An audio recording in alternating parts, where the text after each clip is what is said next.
Bien, seguimos con el tercer tomo de Mircea Historia de las creencias y de las ideas religiosas. Un tema... Bueno, este libro empieza con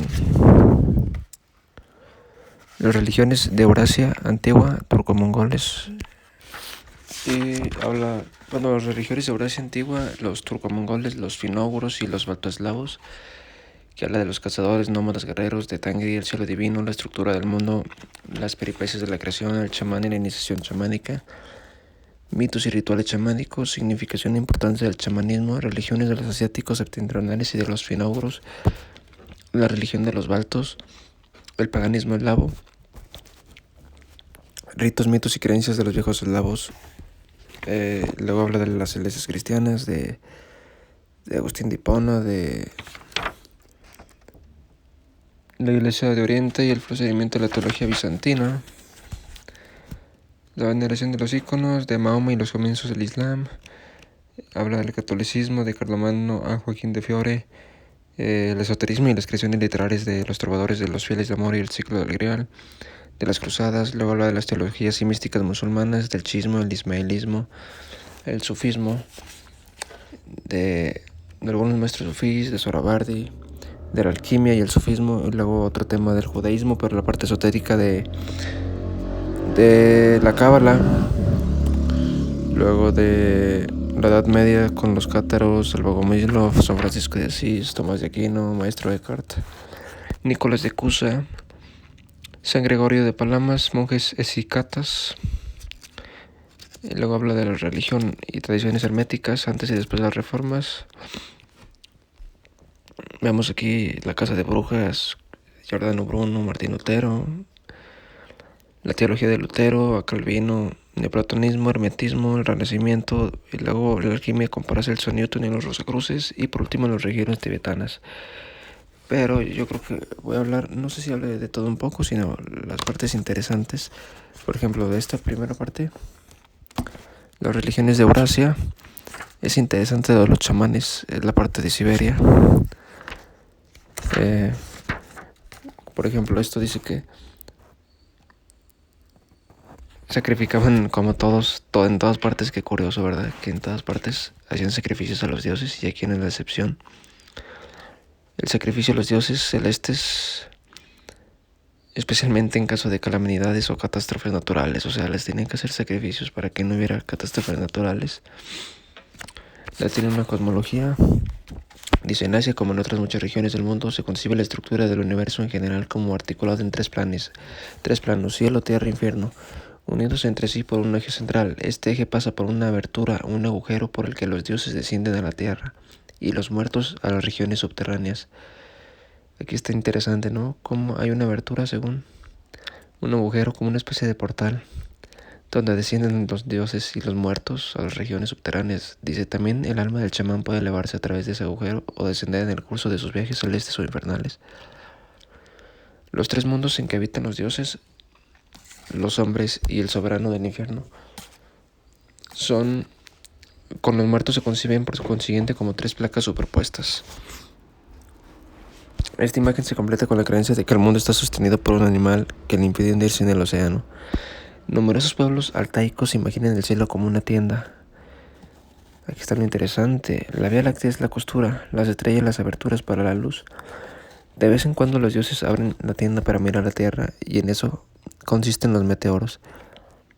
También se conciben el cielo como una tapadera. Ocurre a veces que no queda perfectamente asegurado sobre el borde de la tierra y por el intersticio penetran los fuertes vientos. También por ese espacio reducido pueden deslizarse los héroes y otros seres privilegiados para penetrar en el cielo. En medio de este brilla la estrella polar, interesante, que asegura la tienda celeste como un poste. Ya lo puse en el video del simbolismo del Polaris, o sea, aquí encontramos otra vez, como en muchísimas religiones y demás, el tema de la estrella polar. En medio de esta brilla la estrella polar que asegura la tienda celeste como un poste. Recibe el nombre de la columna de oro, mongoles, buryatos, etc. La columna de hierro, que le denominan los tártaros, los siberianos, y la columna solar, los teleutes y otros. Véase las fuentes citadas en nuestra obra Los chamanismos, que es de Mircea Eliade. Los buriatos imaginan las estrellas como una manada de caballos. La estrella polar es el poste para atarlos. Esta idea es común a los pueblos altaicos y ogros. Interesante, como ya este tema de la estrella polar, os recomiendo que lean el libro del mito polar de Jocelyn Godwin. Ahí habla muy bien de este tema de la estrella polar.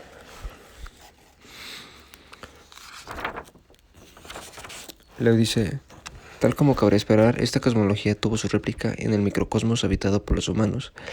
El eje del mundo se representó de manera concreta, unas veces mediante los postes que sostienen la vivienda y otras como estacas aisladas llamadas columnas del mundo.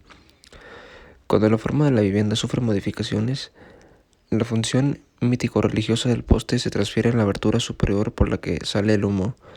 Esta abertura corresponde al orificio similar de la casa del cielo, asimilado al agujero por el que la estrella polar perfora la bóveda celeste.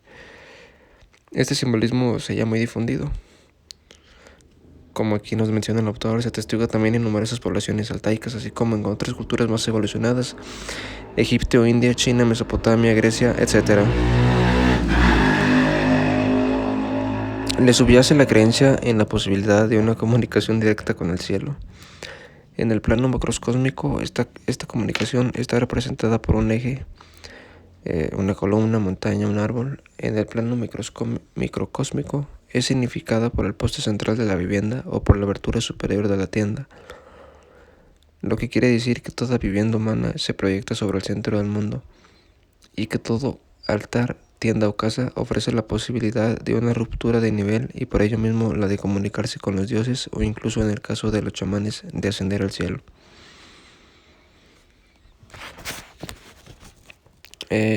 Como ya se ha visto en varias ocasiones, las imágenes místicas del centro del mundo más difundidas son la montaña cósmica y el árbol del mundo.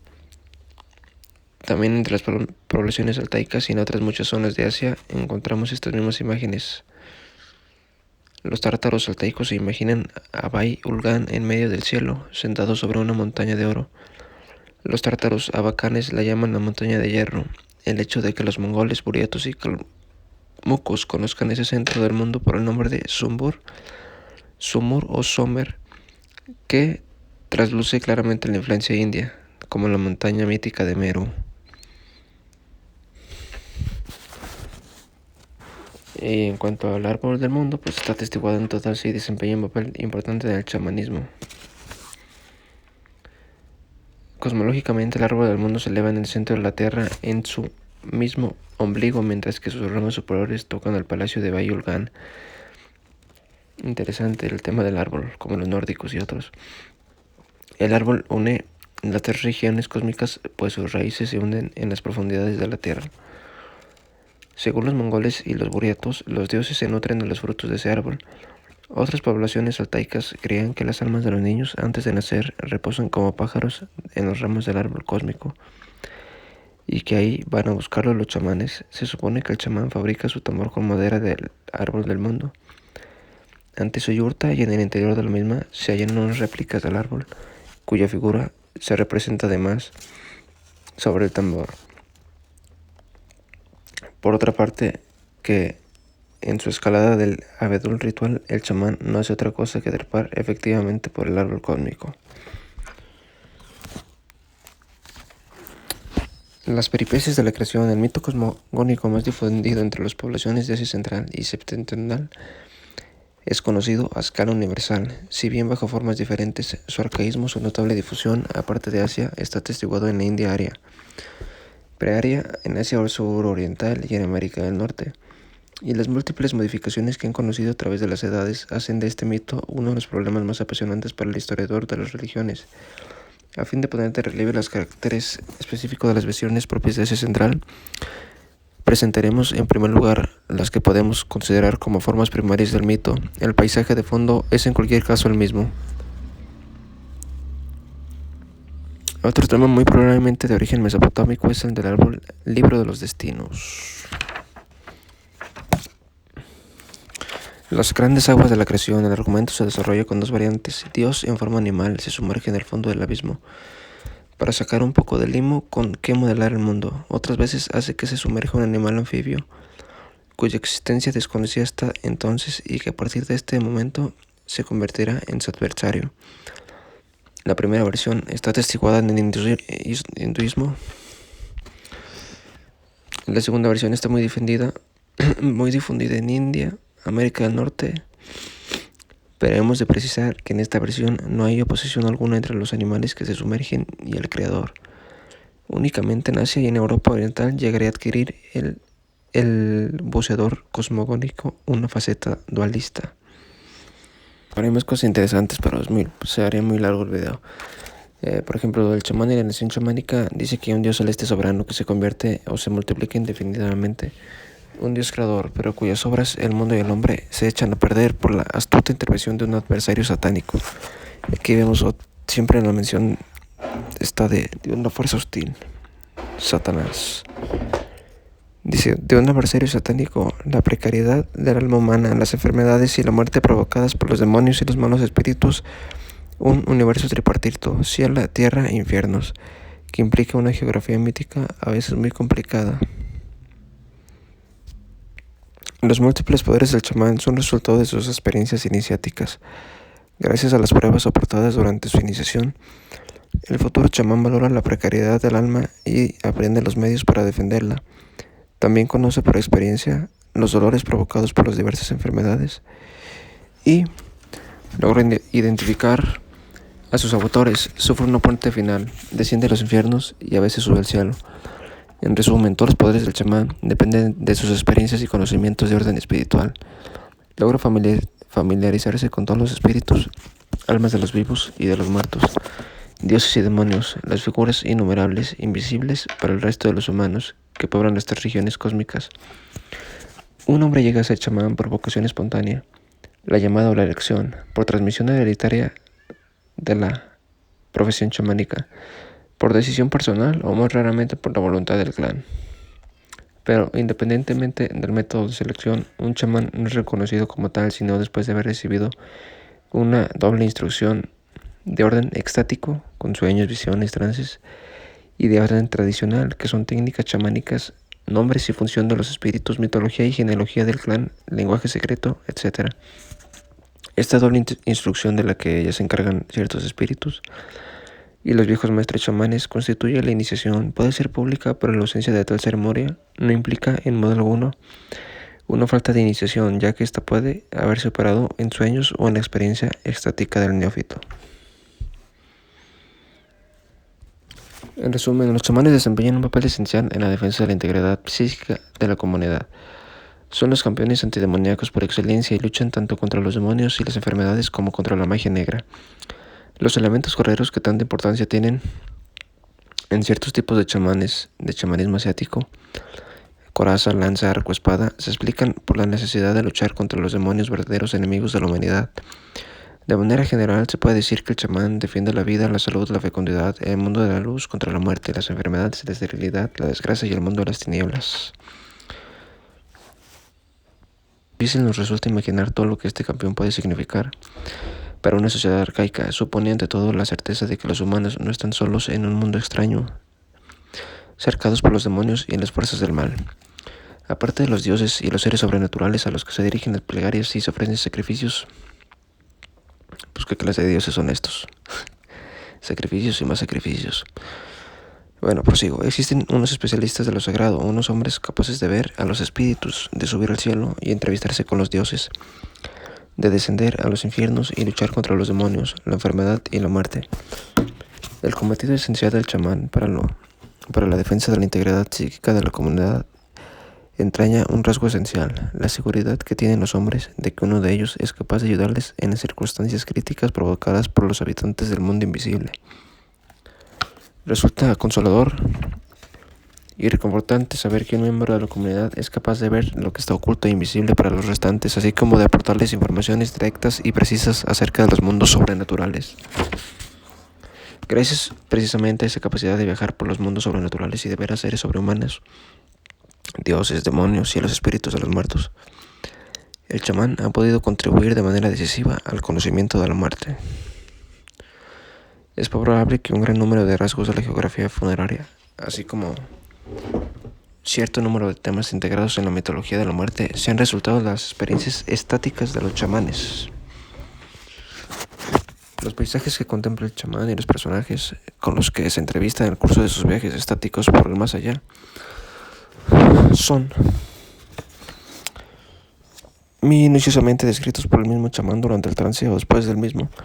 El mundo desconocido y aterrador de la muerte adquiere forma, se organiza de acuerdo con unos tipos específicos, termina por presentar una estructura y con el tiempo se vuelve familiar y aceptable. A su vez, los habitantes del mundo de la muerte se hacen visibles, adquieren un rostro, muestran una personalidad y hasta una biografía.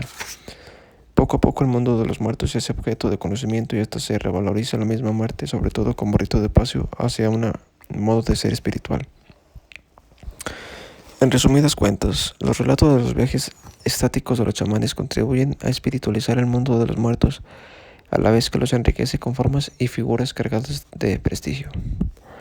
Las aventuras del chamán en el otro mundo, las pruebas a que es sometido durante sus descensos estáticos a los infiernos y en sus ascensiones celestes, recuerdan las aventuras de los personajes de los cuentos populares y de los héroes que pueblan la literatura épica. Las religiones de los asiáticos septentrionales y de los finógoros,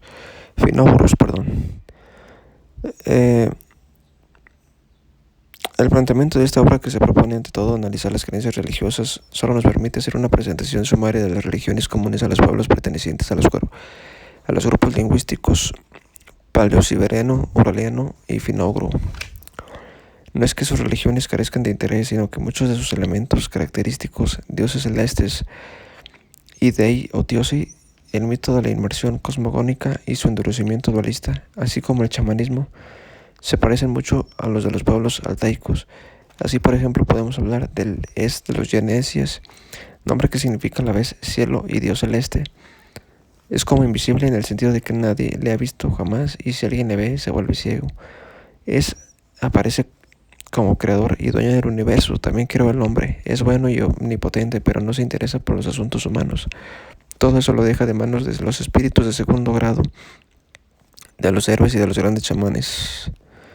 No recibe culto, no se le ofrecen sacrificios ni se le dirigen plegarias, sin embargo protege el mundo y ayuda a los hombres. Cthulhu, que es el cielo, entre los yukagires, es un dios bienhechor, pero no tienen cometido alguno en la vida religiosa. Los coreacos llaman a su dios supremo el de lo alto, el señor de lo alto, el vigilante, el que existe, pero es un dios más bien inactivo. Más importante y mejor conocido parece ser el Num de los samoyedos. Según la más antigua noticia, Num habita en el cielo y rige los vientos y las lluvias. Ve y conoce cuanto ocurre en la tierra y recompensa a los que hacen el bien y castiga a los pecadores. Otros observadores subrayan su poder y su bondad, pero añaden que una vez creado el mundo, la vida y el hombre, Num delegó sus poderes en otros seres divinos inferiores a él. Aquí es interesante porque vemos que una divinidad superior como que le encarga el mundo a otra persona. Eso es el mito de la alquimia. El demiurgo es el encargado, como en el gnosticismo. Una divinidad superior, sin querer queriendo, por Sofía, de origen a una divinidad inferior. Entonces siempre encontramos esta clase de dos, de un dios muy inferior, entre comillas Dios, en el caso del gnosticismo. Dice que el mito cosmogónico más popular es, como ocurre en toda Asia central y septentrional, el de la inmersión de un ser ortimorfo, auxiliar o adversario de Dios. Num envió sucesivamente a unas ocas, unos cisnes, el buceador polar y el pájaro higuro para que le traigan tierra. Únicamente el último logra regresar con un poco de barro en el pico. Cuando Num hubo creado la tierra, llegó de algún sitio un viejo que le pidió permiso para descansar. Num terminó por aceptarlo, pero por la mañana sorprendió al viejo al borde de la isla y dispuesto a destruirla. Ordenó al viejo que se marchara, pero él pidió y obtuvo tanta tierra como pudiera cubrir con la punta de su bastón. Desapareció por aquel agujero después de declarar que en adelante viviría allí y raptaría a los hombres. Num reconoció consternado su horror. Había creído que el viejo deseaba instalarse sobre la tierra, no bajo ella. En este mito no aparece nunca un omnisciente, pues ignoraba la existencia y las intenciones del viejo, que es el maligno que introdujo la muerte. Ciertas variantes atestiguadas entre los cheremises y los bogoles subrayan el carácter dualista de la creación. Aquí vemos un carácter dualista. Pero este dualismo resulta aún más acentuado en las leyendas de los fineses, los estonianos y los morbines, pues el diablo mismo es el que se sumerge por orden de Dios, pero esconde un poco de barro en su boca para dar origen de este modo a las montañas y a los pantanos. Por último, el paganismo eslavo. Una parte interesante es que, comparadas las variantes centroasiáticas del mismo mito cosmogónico, las versiones eslava y del sureste europeo acentúan el dualismo de Dios y Satán. Algunos investigadores han interpretado esta concepción de un Dios que crea el mundo con ayuda del diablo como expresión de las creencias de los bogomiles. Pero esta hipótesis tropieza con ciertas dificultades. En primer lugar, este mito no aparece en ningún texto bogomil. Además, el mito no está atestiguado en las religiones en las que los bogomiles permanecieron durante siglos, que son Serbia, Bosnia, Herzegovina y Hungría.